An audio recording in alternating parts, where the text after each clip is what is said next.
Wasn't there the moment that you first learned to pray? But I'm on my way, on my way. I wasn't there the moment that you got off your knees. But I'm on my way, on my way. I'm a student, I'm at the University of Chester. I'm studying music and events management. It's my third year, it's my final year. And one of my modules is geographies of popular music. So what I have to do is I have to look at Manchester and compare the history, the geography in relation to cultural things and the people. And I'm doing Oxford Road in particular, which is a long year. And what I wanted was an international perspective of Manchester. Sounds good. Well, it's cool because we got to walk around down Oxford Street for a while. So. Musical influences. Alright, this is Fabian Manzano. It's sort of changing for me pretty frequently. It's hard for me to stay on like one band or stay in one spot. Back in the day, like when we first started playing guitar, it was actually a lot of British influence. Like I'd say my top 5 were like Keane, Coldplay, Oasis, and Muse, just to name a few, and the Goo Goo Dolls.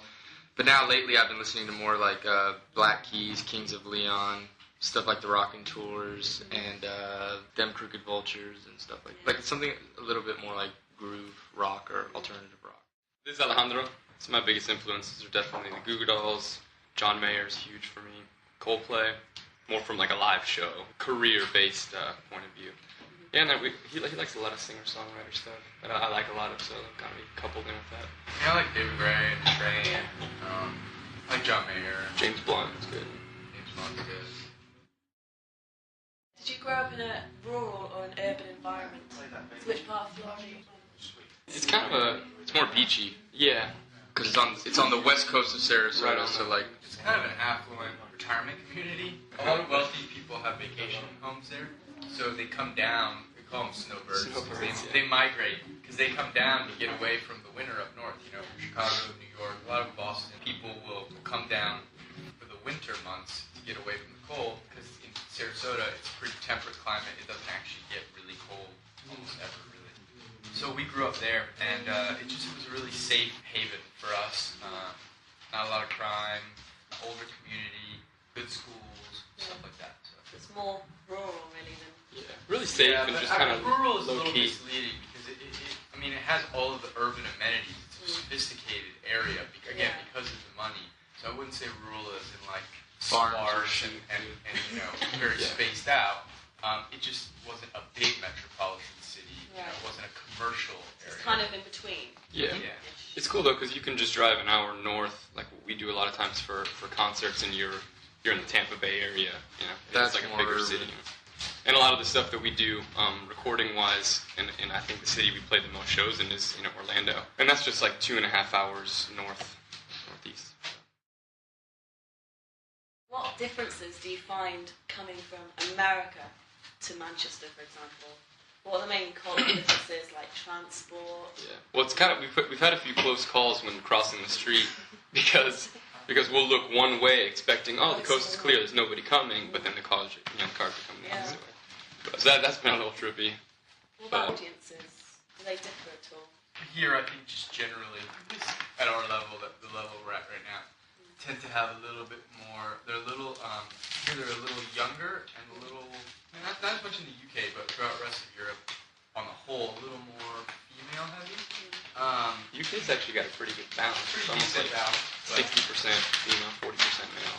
But vis-a-vis like the United States, it's a little more, I think, female. Yeah, youthful. In the U.S. And definitely younger crowd. The crowds are also a little more energetic. I don't want to say aggressive because it's not like, but it's just like rowdy and passionate. Yeah, it's that kind of thing. More spontaneous, like clapping, singing, and chanting, things like that. But definitely in a good way because it's like We love it. Yeah, a lot of times we feed off that. I think a lot of bands feed off that kind of energy. It's cool because I kind of recently got to have like an outside perspective. I saw a band that I like perform a stadium or perform a venue in Orlando, and then they actually happened to be in the UK performing a couple days ago. So I got to see the difference, and like the UK fans at their show were definitely like more intense, jumping up and down more, like circle pits and like all sorts of just excitement. Do you have any idea why that is?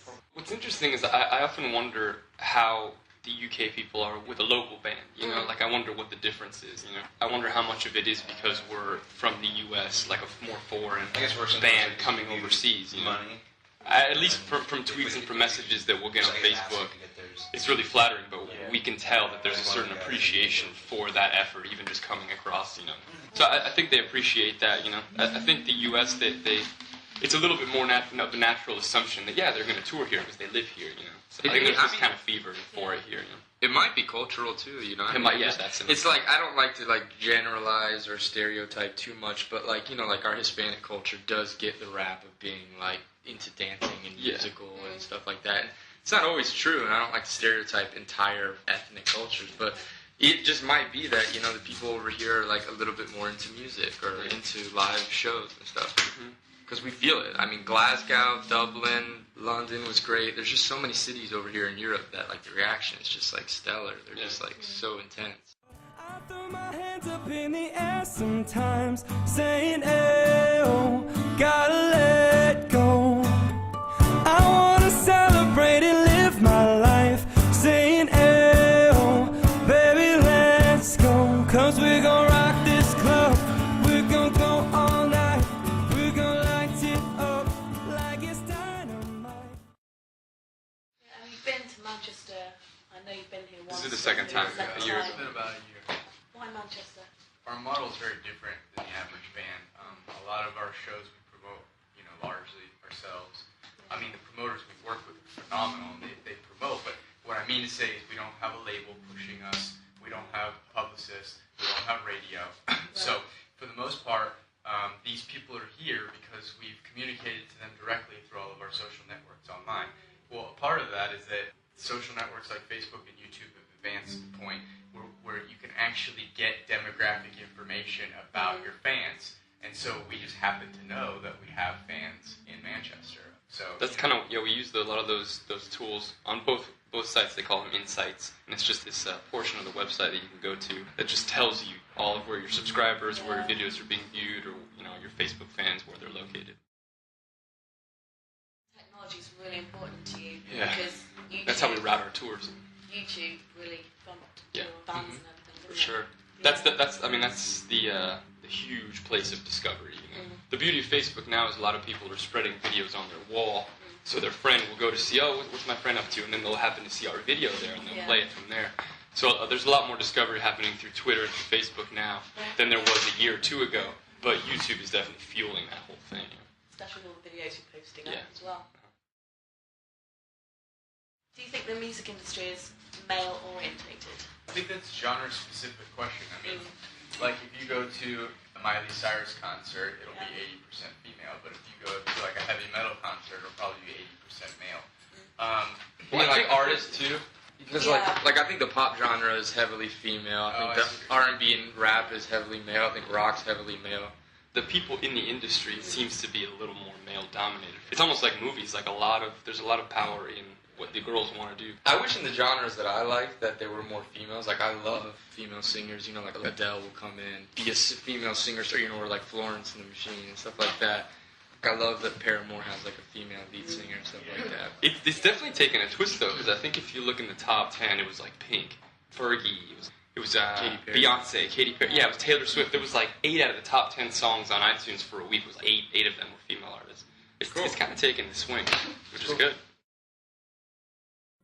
Funny, hearing you walls now, I'm wondering where you've always been.